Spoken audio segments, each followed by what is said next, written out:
बिस्मिल्लाहिर्रहमानिर्रहीम। अस्सलाम वालेकुम स्टूडेंट्स, कैसे हैं आप? खैरियत से हैं?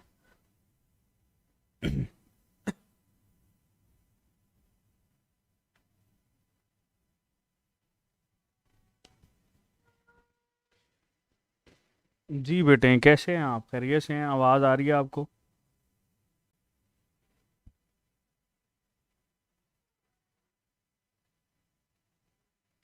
जी जी बेटे, बेहतर हैं, अल्लाह का शुक्र है, पहले से बेहतर हैं। बस आप दुआ करें उन जल्दी जल्दी मज़ीद सेहत जो है ना उनकी बेहतर हो जाए। ओके, सो बिस्मिल्लाहिर्रहमानिर्रहीम। We are going to start chemical coordination. और हमारे पास बेटे ये जो केमिकल कोऑर्डिनेशन होती है, ये ना आपके पास हार्मोनल सॉरी नर्वस सिस्टम की कोऑर्डिनेशन से स्लाइटली बेहतर क्यों है? अगर मैं आपसे ये सवाल पूछूं कि केमिकल कोऑर्डिनेशन जो है ये हमारे पास that is a bit better as compare to nervous coordination, तो उसकी वजह क्या होती है? उसकी वजह ये होती है बेटा कि ये हमारे पास ऑलमोस्ट हर तरह के सेल को सप्लाई कर सकती है। ठीक है, नर्वस कोऑर्डिनेशन जो होती है वो आपके पास हर एक सेल को एक्टिवेट नहीं करती, लेकिन केमिकल कोऑर्डिनेशन चूंकि ब्लड के अंदर सिक्रीट होती है, तो ब्लड से बेटा ये हर एक सेल तक बड़ा इजीली बेटे ये सप्लाई करती है। बिल्कुल, जोहान सही कह रहे हैं, क्योंकि ये हर सेल के पास जाता है, that is why it is more important as compare to nervous coordination. ठीक है, और ये नॉर्मली हमारे पास जो है वो कुछ फंक्शंस को भी एक्टिवेट करवा रहा होता है, उसको हम लोग देखेंगे कौन से हैं। लेकिन सबसे पहले स्टार्ट करते हैं ये केमिकल कोऑर्डिनेशन से पहले कि ग्लैंड्स क्या होते हैं। ठीक है, दैट व्हाट आर ग्लैंड्स। चलो यहाँ पे सेंटर में हम लोग लिख लेते हैं ग्लैंड्स को। एंड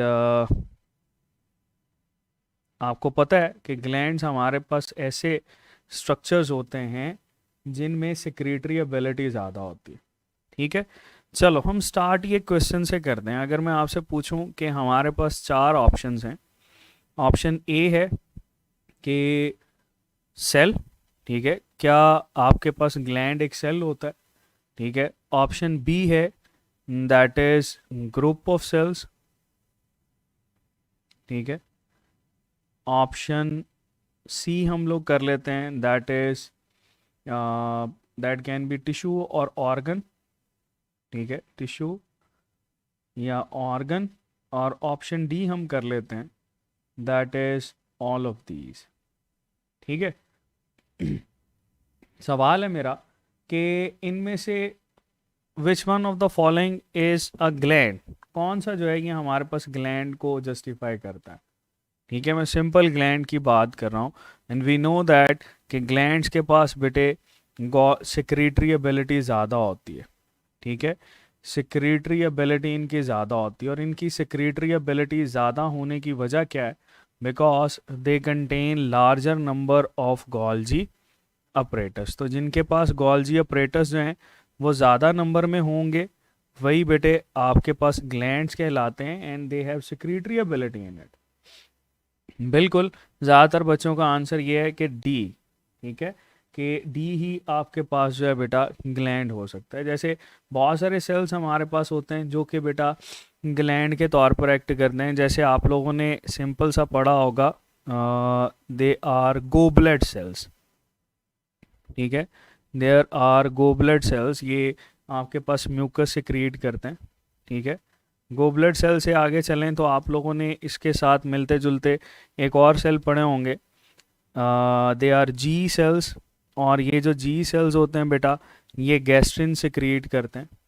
ठीक है जी, फिर हमारे पास होते हैं एस सेल्स। एस सेल क्या से क्रिएट करते हैं? ये बेटे सिक्रीटिन कर रहे होते हैं। तो देयर कैन बी सेल्स जो कि आपके पास बेटे एज अ ग्लैंड एक्ट कर सकता है। अगर हम लोग ग्रुप ऑफ सेल्स की बात करें तो ग्रुप ऑफ सेल्स बेटे हमारे पास बहुत सारी चीज़ें हैं। जैसे आप लोग पढ़ोगे आइलेट्स ऑफ लैंगरहैन। ठीक है, यहाँ पर होते हैं आइलेट्स ऑफ लैंगरहैंस। तो बेटे आइलेट्स ऑफ लैंगरहैंस जो हैं ये हमारे पास ग्रुप ऑफ सेल्स होते हैं जो कि सिक्रेटरी एबिलिटी रखते हैं, ग्लैंड है, और इसमें आप लोग डील करते हो इंसुलिन को, इसमें आप लोग डील करते हो ग्लूकागॉन को, ये बेटे सिक्रेटरी एबिलिटी रखते हैं। फिर अगर हम लोग बात करें बेटे इसमें टिश्यू की, तो टिश्यू आपके पास बड़ा सिंपल सा है, आप लोगों ने पढ़ा हुआ है एडिपोज टिश्यूज, ठीक है, एडिपोज टिश्यूज हैं, सिबिशियस आपके पास बेटे टिश्यूज होते हैं, ठीक है। फिर ऑर्गन की बात करें तो ऑर्गन में हमारे पास आ जाता है जैसे liver, liver that is an organ, ठीक है। हमारे पास बेटे पेंक्रियाज आ जाता है, ये भी ऑर्गन होता है, ठीक है। तो आंसर हमारे पास क्या होगा, ऑल ऑफ दीज। तो ये बात याद रखिएगा कि हमारे पास बेटे जो ग्लैंड होता है ये आपके पास सेल भी हो सकता है, ये बेटे हमारे पास ग्रुप ऑफ सेल भी हो सकता है, ये टिश्यू भी हो सकता है, और ये ऑर्गन भी हो सकता है। हाँ, अगर हम ये बात करें that we have a cell, हमारे पास ये एक सेल हम बना लेते हैं, ठीक है। इस सेल का बेटे ये न्यूक्लियस बना लेते हैं। इस सेल से हम ये कहते हैं कि यहाँ से एक सिक्रीशन निकलती है, ठीक है, देयर इज अ सिक्रीशन, और यही सिक्रीशन बेटे वापस इस सेल के ऊपर आके एक्ट करती है। तो क्या होगा, ठीक है, या हम यहाँ पर एक और सेल बनाते हैं, ठीक है जी, इसके साथ हमने एक और सेल बना लिया, ठीक है, और ये इनके न्यूक्लियस बना लेते हैं। अगर आपसे ये पूछा जाए कि हमारे पास एक सेल से सिक्रीशन निकलती है, ठीक है, ये सिक्रीशन निकली, अब ये सिक्रीशन जो है अपने साथ वाले सेल के ऊपर जाके एक्ट करती है, ये क्या होगा, बहुत सिंपल सा बेटे, आप लोगों ने याद रखना है कि अगर ये अपने ही सेल के ऊपर जाके एक्ट करता है तो इसको बोलते हैं ऑटोक्राइन, ठीक है, ऑटो मतलब अपने ऊपर ही, और दूसरा अगर ये साथ वाले सेल के ऊपर जाके एक्ट करता है तो इसको बोलते हैं पैराक्राइन, पैरा का मतलब होता है साथ वाले के ऊपर, ठीक है। तो ऑटोक्राइन सिक्रीशन होती है और पैराक्राइन सिक्रीशन होती है, ठीक है। यहां पर आपने जिस वर्ड के ऊपर फोकस करना है वो है क्राइन। क्राइन का मतलब क्या होता है, क्राइन का मतलब होता है बेटे सिक्रीशन, ठीक है, सिक्रीशन। इस क्राइन की बेस के ऊपर हम लोग ना फर्दर ये क्लासिफिकेशन करते हैं। देखो हमारे पास दो मेन क्लासिफिकेशन आ जाती हैं इस क्राइन की बेस के ऊपर। एक हम लोग कह रहे होते हैं कि हमारे पास ग्लैंड्स होते हैं जिनको बोलते हैं एक्सोक्राइन ग्लैंड्स, और एक बेटे हमारे पास होते हैं जिनको हम लोग बोलते हैं एंडोक्राइन ग्लैंड्स। तो पहले हमें ना इनका डिफरेंस समझना ज़रूरी है, फिर हम ग्लैंड्स की तरफ चलेंगे जो कि हार्मोन्स प्रोड्यूस कर रहे होते हैं, ठीक है जी। ये लो हमारे पास एक्सोक्राइन और एंडोक्राइन ग्लैंड्स आ गए, ठीक है जी। एक्सो का मतलब क्या होता है, एक्सो का मतलब क्या होता है, और एंडो का मतलब क्या होता है, ये तो आपको पता होना चाहिए ना बताओ भाई। एक्सो का मतलब होता है बेटे आउटसाइड, एंडो का मतलब होता है इनसाइड, ठीक है, बिल्कुल। अच्छा लेकिन ये इसमें आप किस चीज़ की बात कर रहे हो, तो ये बात याद रखना जब भी एक्सो की बात की जाएगी और क्राइन की बात की जाएगी तो ये एक्सोक्राइन हमेशा सिक्रीट करते हैं over the surface, they secrete over the surface, ये हमेशा बेटे सरफेस पे सिक्रीट करते हैं, ठीक है। जबकि एंडोक्राइन जो होते हैं ये सिक्रीट इन ब्लड, ठीक है, ये हमारे पास किस में सिक्रीट करते हैं, ब्लड के अंदर, ये सरफेस पे सिक्रीट नहीं कर रहे होते, ठीक है। जैसे देखो आपकी सरफेस पे जो है वो स्वेट रिलीज होता है, वो एक्सोक्राइन है, ठीक है।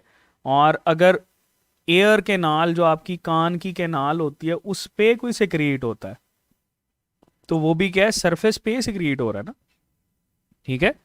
चलो फिर हमारे पास बेटे इसमें आप लोगों ने याद रखना है कि जो एक्सोक्राइन ग्लैंड्स होते हैं इनको हम लोग डक्टेड ग्लैंड्स भी बोलते हैं, they are known as ducted glands.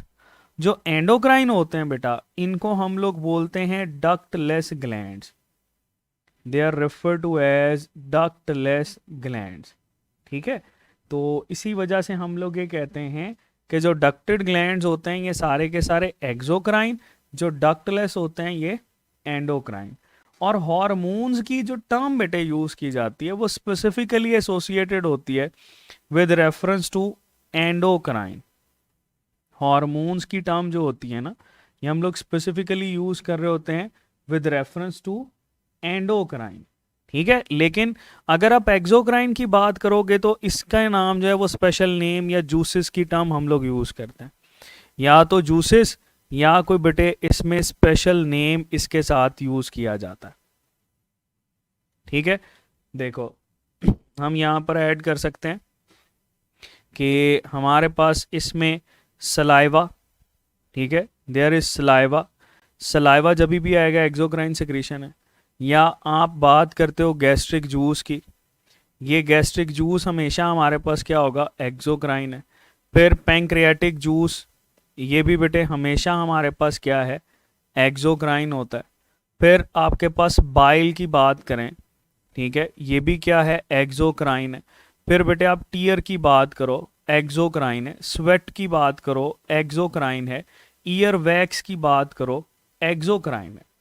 ठीक है, ये हमेशा डक्टेड हैं, ये बेटे आपके पास सरफेस पे सिक्रीट होते हैं।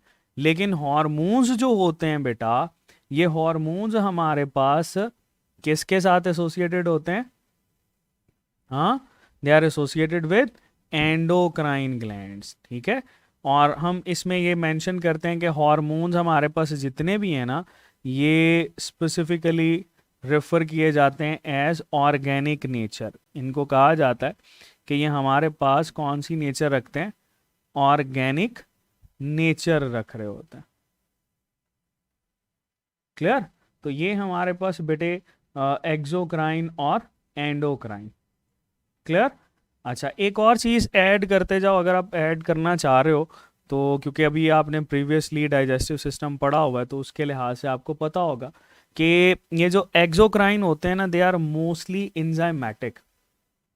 ठीक है, ये बात याद रखना है, जो एक्सोक्राइन होते हैं ये मोस्टली एंजाइमेटिक होते हैं, दे आर मोस्टली एंजाइमेटिक। इनमें बेटा ज़्यादातर के अंदर आपको एंजाइम नज़र आते हैं, एंजाइमेटिक एक्टिविटी परफॉर्म कर रहे होते हैं। क्लियर, चलो अब हम लोग देखते हैं बेटा कि हॉर्मोन्स हमारे